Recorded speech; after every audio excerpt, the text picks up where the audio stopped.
I'm Jolene Wynn, and this is the Porn Addict's Wife Podcast, episode 257. Rob's going back to work. Hello, my ladies. Hey, everybody. Rob is joining me today. I asked him if he would come do a podcast episode with me today, and he said yes. And I said, what do you want to talk about? And he said that he wanted to talk about... Rob's going back to work. Rob's I think that should be the title of the podcast. All right, let's do a little background for those of y'all who don't know. So Rob is actually a dentist by trade. In school. Turns out. And education and training. And over the last 10 years, he's been working as a dentist since he graduated from dental school.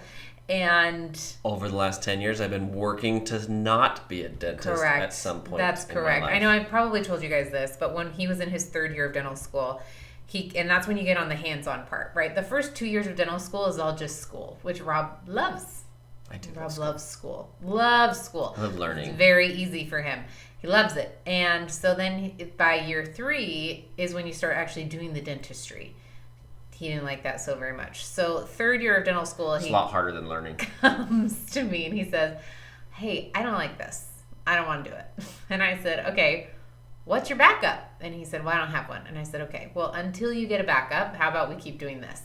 And that's what he's been doing. And so over the last 10 years, there have been so many starts. So many starts. So many business trials, ideas, so many beginnings of businesses and all kinds of stuff. Businesses that get shut down during the pandemic. Yes, we had one of those. And so over the last 5 years, since I have been coaching, my goal has been to make enough money to allow him to stay home.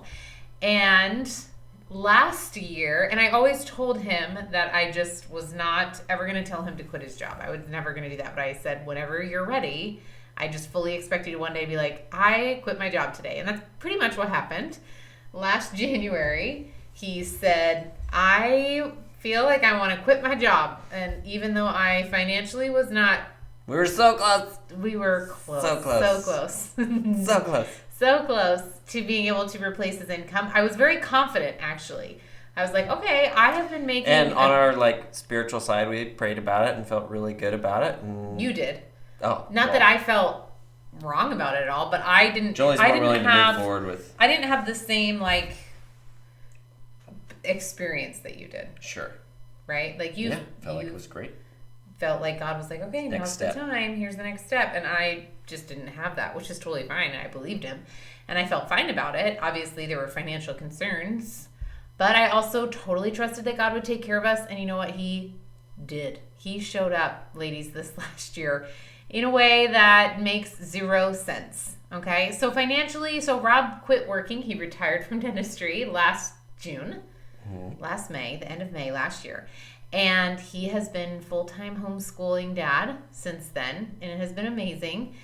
Until November, I sat down and if you guys know about me, I hate math and numbers. It's not my strong suit. I don't know why I run a business. And so in November, I sat down and I looked at our numbers and for my business, and I said, we're not bringing anything in that is going to make this work. And so Rob started doing some temporary dentistry, filling in, kind of substituting over the last couple of months. And yeah, we had doubled down on the business. We kind of spent more in the business than was coming in. Business, not that way, but yes, we ended up spending pretty much more. Exactly that way. As much as was going in as was coming out at the moment. Correct. So it was equivalent. In an effort to there was a wash. Load it. Help it. There was no money coming in because whatever was coming in was getting spent to try and grow the business in advertising, and it wasn't working. Meaning, when I say it wasn't working, the results of advertising didn't match the investment. So we stopped advertising, and Rob started working so that we could, eat. And now we're in another position to say, all right, I'm going to go back to work. Yeah. And there's two big thoughts I have for this. The first one is when your next step doesn't look like how you thought it was going to be. When it feels like you're going backwards. When it feels like you're going backwards. When what your plan for your life doesn't work out how you're thinking, right? Ladies, are you familiar with this emotion? That is this feeling. A big part. And so that's there, right? For sure. That we have a vision, we have a plan, we had a setup, and what we thought it was going to look like actually is, well, it's actually looking more like what we thought it was 15 years ago, you know? Right. The dream we prayed for 15 years ago, we're getting. Yeah. Which is wonderful. It is wonderful. But it's also disappointing. Yeah. And there's a lot of emotion on my end. I have a lot of humility. I have a lot of guilt. Guilt's the wrong word. I just, part of me just really, it's the desire. I really wish that I could make this happen. I really wish that I could bring in enough to make sure that Rob could stay home. Obviously, my efforts are not producing enough financially for that to be feasible, and it's a little heartbreaking. Like, I really wish that I could be the breadwinner, and it's not working out that way. And there's a grieving that I've had to do of the loss of that dream. Now, I'm really stubborn, so I haven't fully let go of that dream. I'll be totally frank and honest. I'm like, okay, you can go back to work for now, but watch me. We're gonna make this happen. I'm gonna figure this out, and I totally believe it. But even then, there's a grieving of letting it go for now, of recognizing that what I want is not matching the reality. And whenever you have that, ladies, I want to offer that it's very important to take a look at that. Not from a place of it can never happen, not from a place of impossibility, but from a place of acceptance. This is what I always tell you guys, right? Step number 1, awareness. We need to take a look at what's coming up. Step number 2 is acceptance, okay? It's taking a look at saying, what is it that I'm feeling? Maybe I am feeling guilty. Maybe I am feeling ashamed. Maybe I am feeling humiliated. Whatever it is, the emotion that you're feeling, feel it.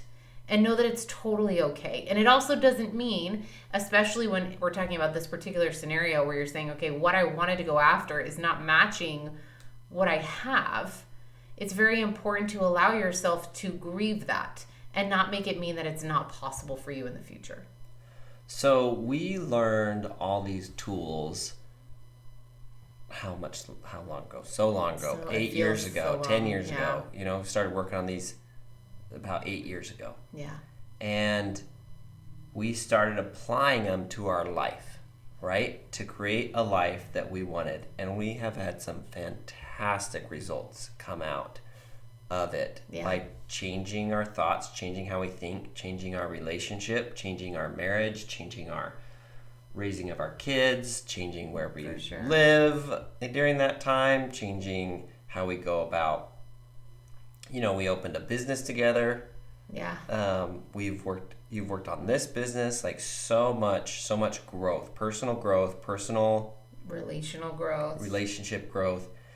And when you get to a point like we're at, where all of a sudden it feels like you're going backwards, it feels like you're returning. I don't feel like I'm returning to the start. Actually, I feel quite different about it. But you don't maybe get the result that you were looking for, or it feels like your results don't match your effort.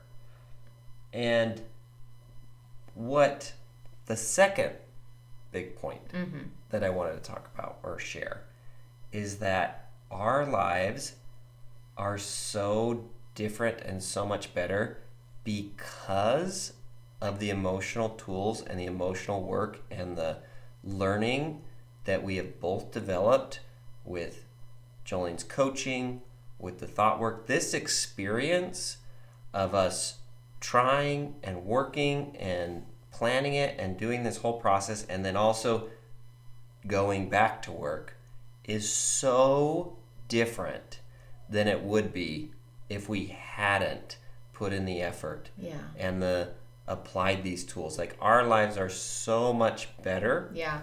Through this same process. We could have done this same process. Same circumstances. Start a business, fail a business, struggle with it, And it's not fun, which is why we started with the first point, right? It's still frustrating. It's still discouraging. It's still disheartening. But it's so much better than it was before these tools in our lives. So much better. Yes. The clarity. And Right. there's still times of personal struggle for me. I'm not talking about pornography, but just like emotional struggle. Right. Like struggling during Like the day, overwhelmed. Like Rob's been looking for a job and deciding mode, if he wants to change career fields, and like, so there's lots of anxiety and lots of overwhelm with that. And those are still to go through and still to live.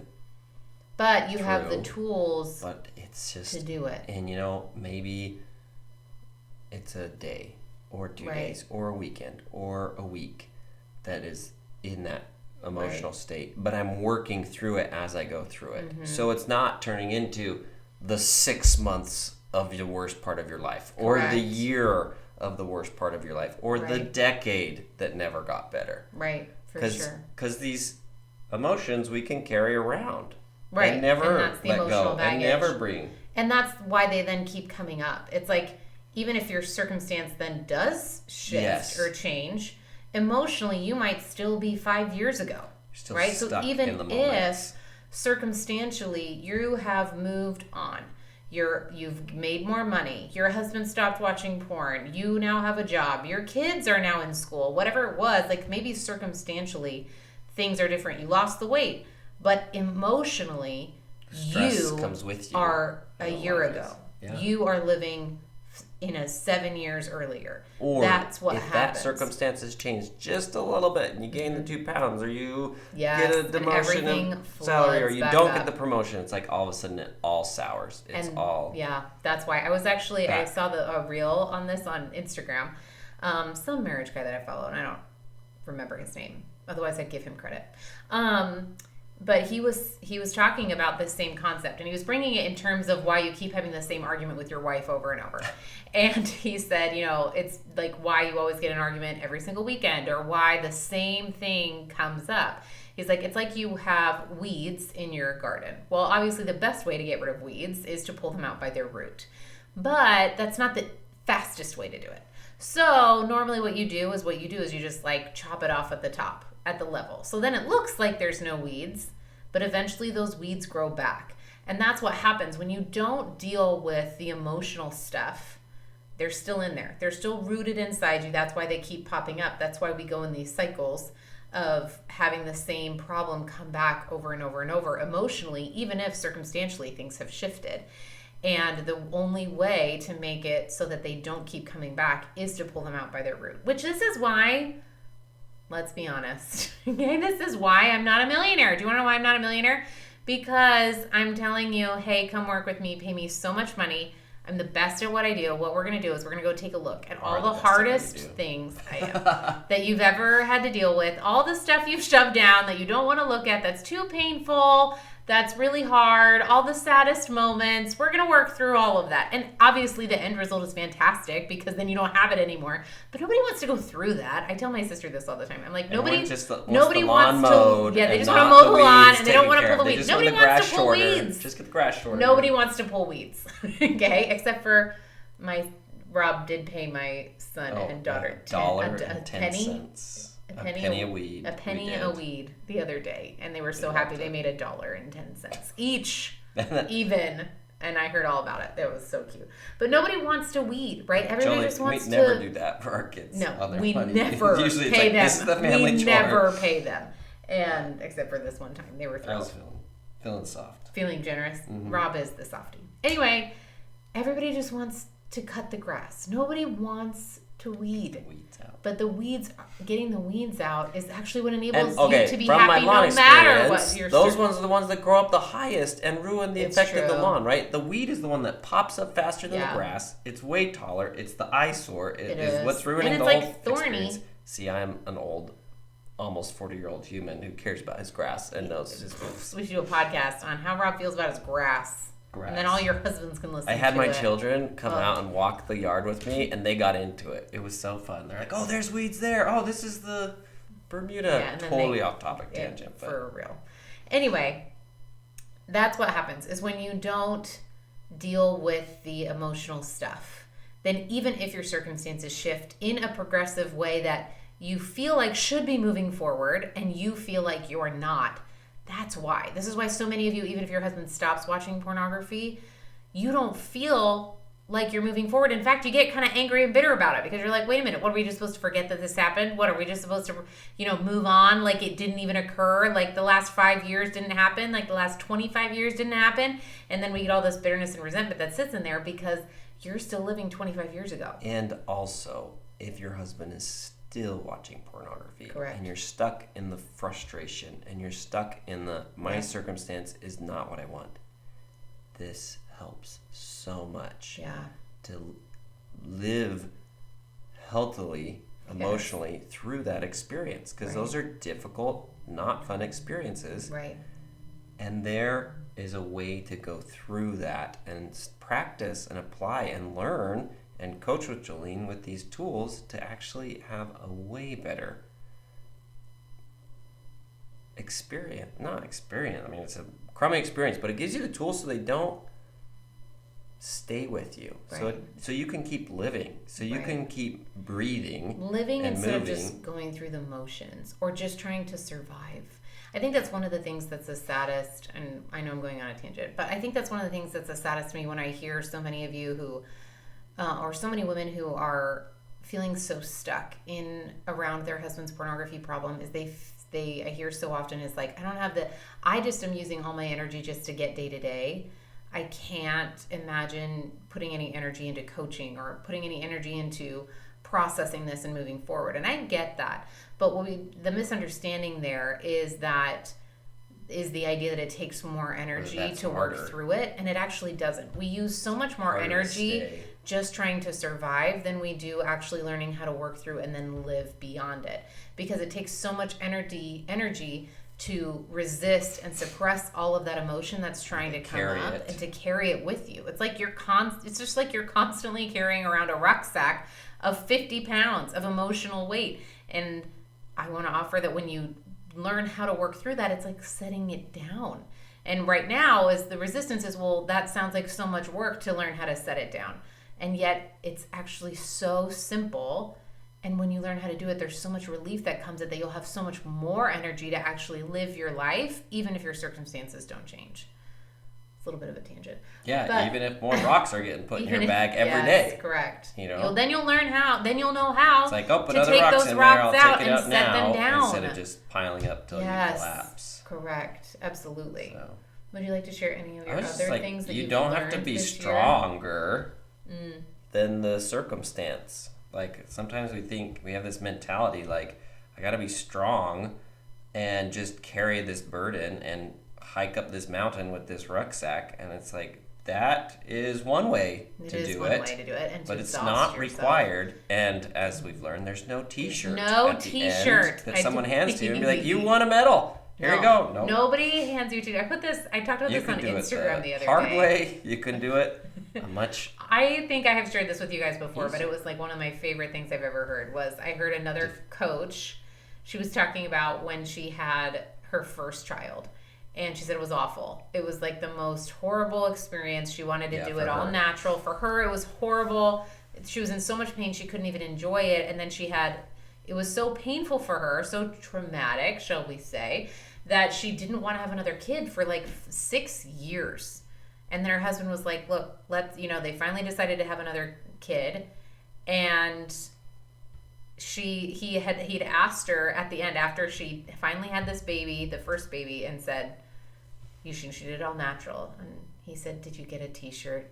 And she's like, no, there was no T-shirt. There was no T-shirt at the end that said, hey, you did it. You did it without medication. You struggled. Now, I'm not saying you have to have an epidural, okay? But use the analogy is that you don't have to struggle and suffer through it. There is no reward at the end. You don't get a high five for having it be harder. Or that somehow you're a better human because you do it that way. Yes, it's like, for sure.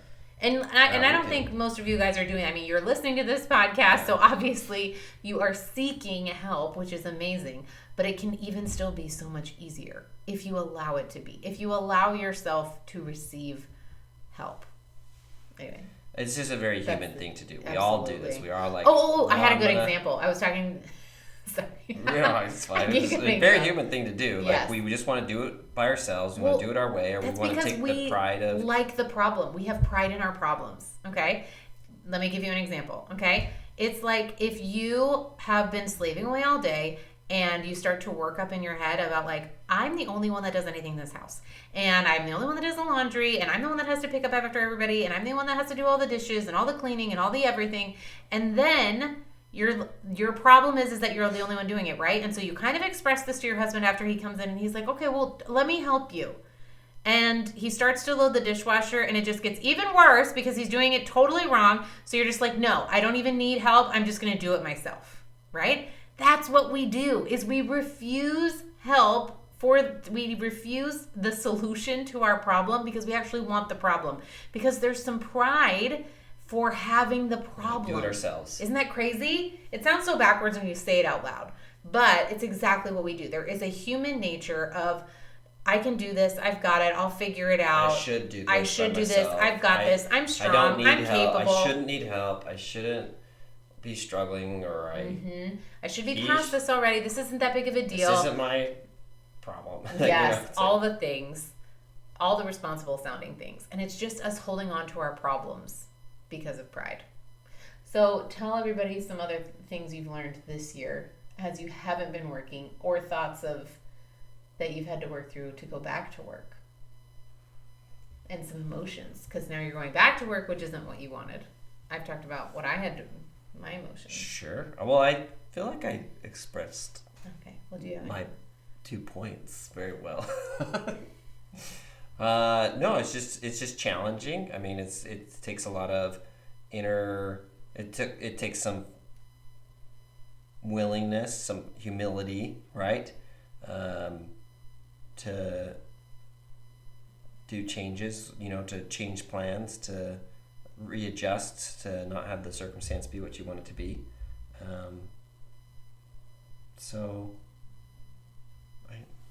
Was there something specific that you wanted me to bring up?